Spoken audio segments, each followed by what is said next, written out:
𝕬𝕒 by Olivia Rodrigo is an album that came out in 2021, which is not that far back. The album became popular and well received by the listeners after its release. It is the artist's first and debut album, and it made an impact due to the personal emotions and experiences of the tracks. Let us see why the generation today gravitate towards this album.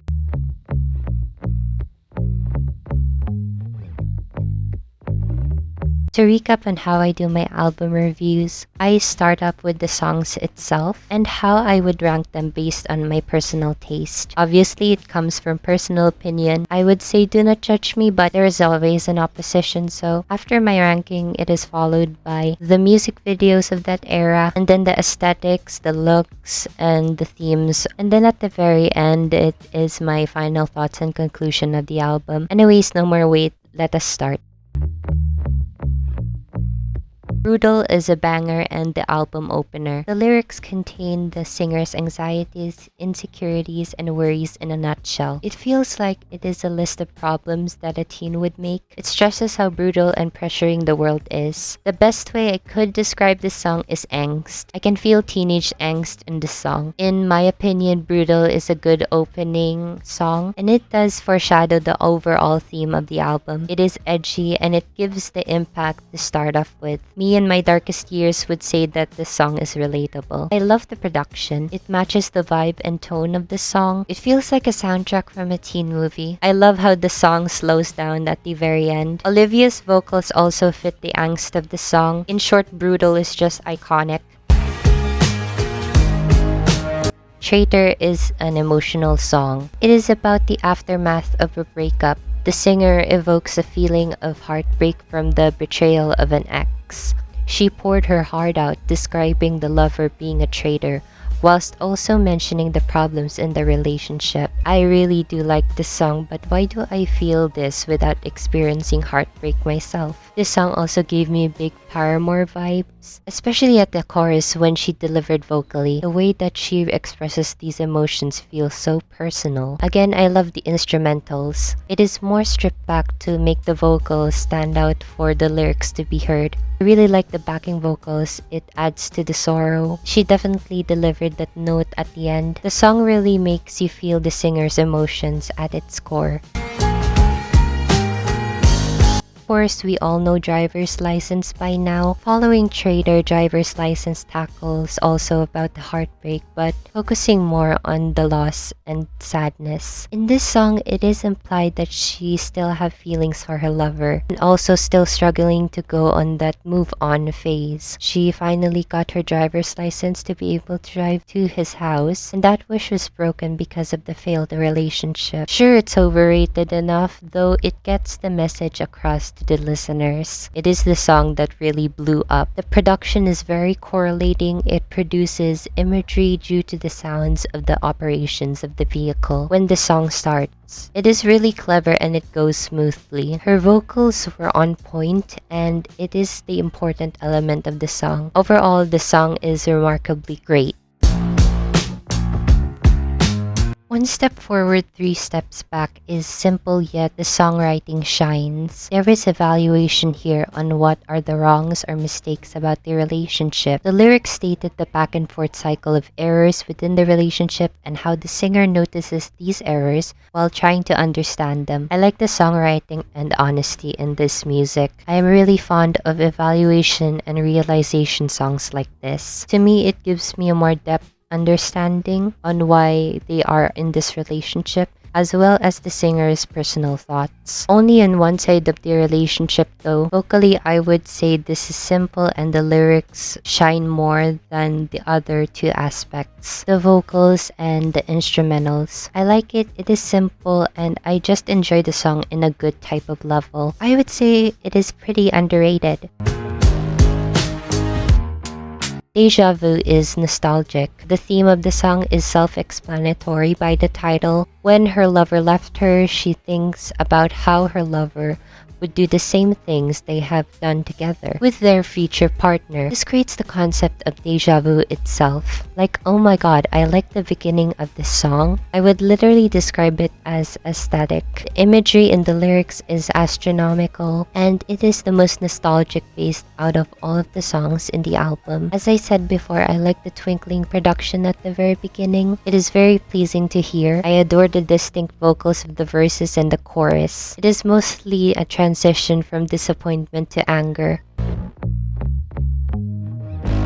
Speaking of anger, this next song is really full of it. In this track, the singer really just lets the anger out. It is somewhat similar to Deja Vu, but the anger is the most prominent emotion caught up in here. She is saying that good for her former lover that they found a new mate to be with, and she is just pissed and just dissing them. Similar to Trader, I think of Misery Business vibes when I heard this song. Of course, this and Brutal are just peak teenage angst if you ask me. This song just brings out the inner rage and just complain. I like the production of this song. I think this track is an in-between for me. The vocals are great. My favorite part is the bridge, the building up of the anger on that together with the vocals. It is just feisty.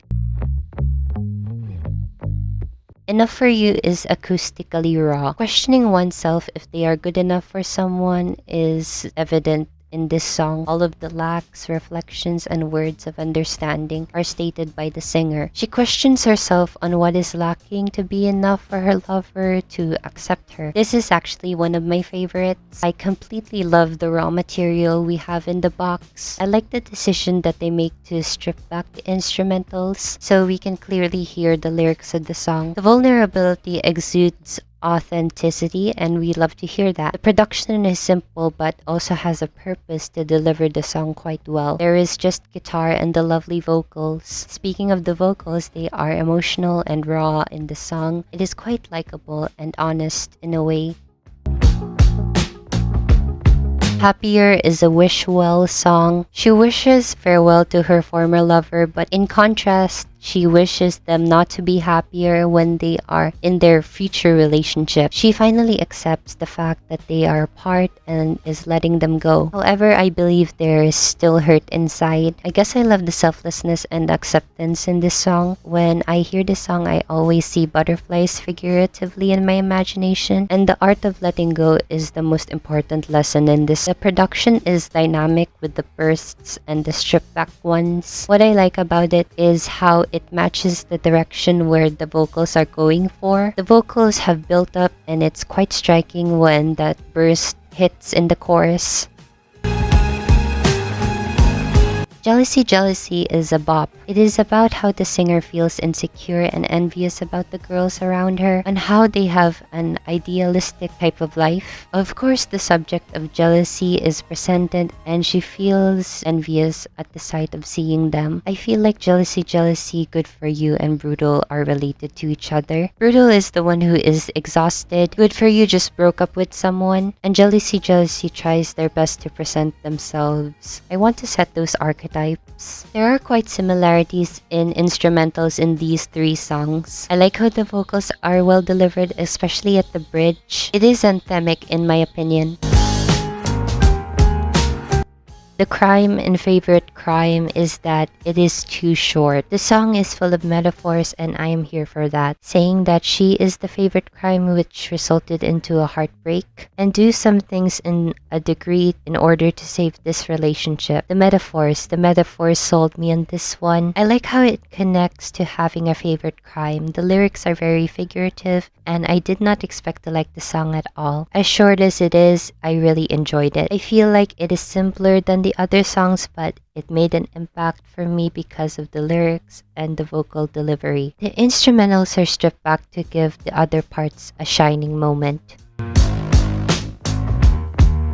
The last song, Hope You're Okay, is the most caring song on the album. The singer reminisces about significant people in her past. She's wondering if they are doing okay and how they have been after they stopped communicating with her. It proposes the caring and mindful nature of the singer. The song is very different out of the other ones. It feels like I am reading a fairy tale or a storybook or something like that. It is more magical and fantastical, though it has that grounded reality of its lyricism. Instrumentals on this song are wonderful. As I said, it felt different and unique to stand out. Vocally, it is great. I really think it is quite one of my least listened songs. However, the message is still there and unique from others. Before I tell my personal rankings, I wanted to say one mix that I like in the Sour Prom. It is, well, the first song, which is the Happier and Deja Vu remix. Not just the song itself, but also the aesthetics of the video, the colors. It just softens my soul. It is criminally short once again, yet so worth mentioning. Honestly, I have nothing critical or bad to say about these songs. The only criticism I would say is that they are very short. We want it to be elongated. I am looking directly at favorite crime. Anyways, in this case, the rankings are from my least to the most listened to.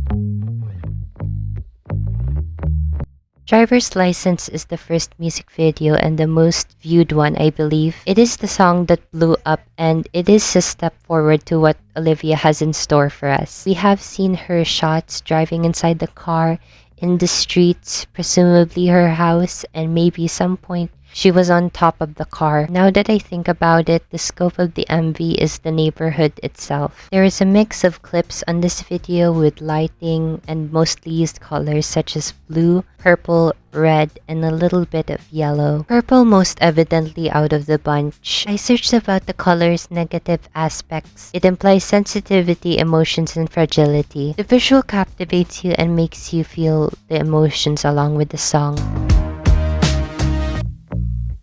Deja Vu seems to be the continuation of Driver's License. Olivia goes to a house spying on another girl trying out an outfit. Then she left and did the same things as her, also trying out the notable and similar green dress. It then switches in a stack of TVs showing both Olivia and the other girl in different locations, filmed as if she wants to be that person or some sort, showing them with the exact same looks in different TV sets. Suddenly, the other girl in the TV looks her into the eye as if she knows she is watching her, resulting to Olivia smashing the TV with a hammer in panic. The last scene, with one TV left, the girl drives off similar to the start of the video. It just repeats. I like the concept and the direction of this video, honestly. What I love the most is the way that they use effects and filters to match the nostalgia-based song, and it definitely appealed to me as a viewer. Good For You is one of the chaotic music videos out of all of them. It starts off with two people filming Olivia, and then it shows a montage of her dancing with the cheerleading squad, alternating with scenes in the locker room, buying something and staring into our souls in the store camera, and in her house at night doing makeup. Then she sets her house on fire, and it floods as well. She is definitely aggressive in these scenes. In the end, she swims down on the river while staring at us with her red eyes. They say it is a Jennifer's Bodies reference. I have not seen the film yet as my taste in horror is scarce. The bridge is the best thing about the video. Just seeing her smile intensively. When the drop is about to kick in, it gave me little goosebumps, to be honest. I said that Good For You is one of the chaotic videos. Did I say it was the top chaotic? No. Brutal takes the cake of the most chaotic of the MVs. The beginning showcases the arcade-style aesthetic, also the song's version in that certain style. We see Olivia portrayed as different characters in a character selection type format. All of these characters seem to have different problems in general: a student, a ballet dancer, a news reporter, a celebrity, and a TikTok star. I had noticed a lot of switching scenes, effects, and green screen. In the end is probably the weirdest out of the song, with ballet dancers dancing on top of the cars while there is a heavy traffic. Overall, I think this MV is my favorite. It is just out of the ordinary and true chaotic energy at its finest.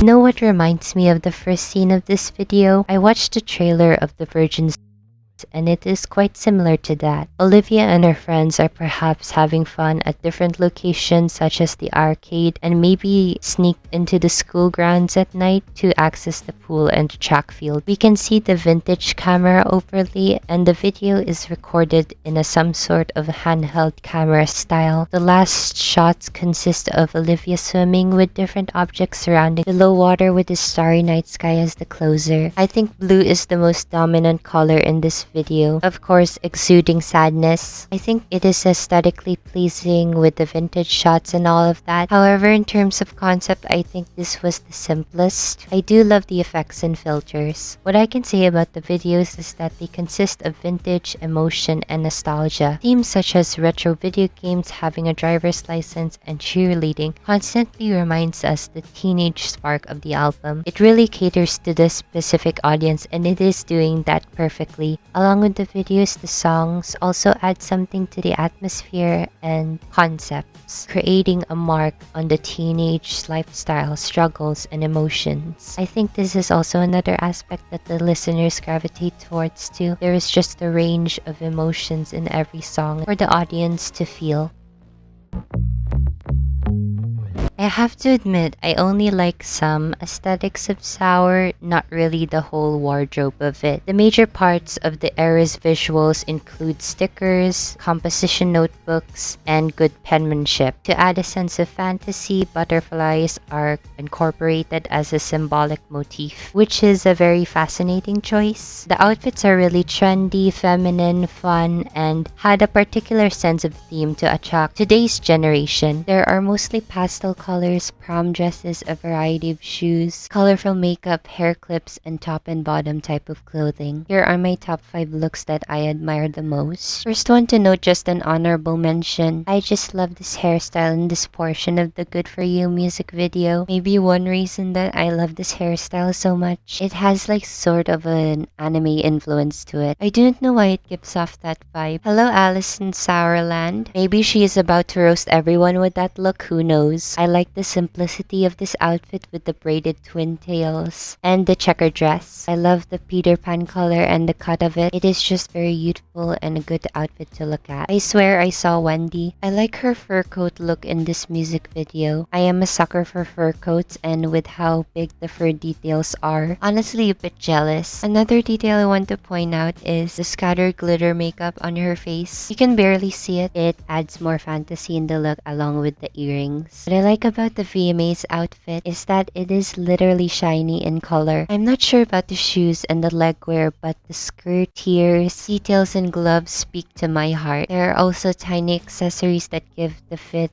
the enchantment it deserves. Second favorite is in the brutal music video. Everything about this is just edgy and just rebellious and alternative in a way. What makes this look the second highest is this shot alone, and it makes her stand out even more. Maybe the very appealing part is the hairstyle and the tiny details of it. Oh my god, hi Carrie. Honestly, I just love the look because of that ruined makeup. The details and the dress are gorgeous. The accessories are what makes this look top 1 in my book. The neckwear, the crown, even the flower bouquet. Props just made the look at its best.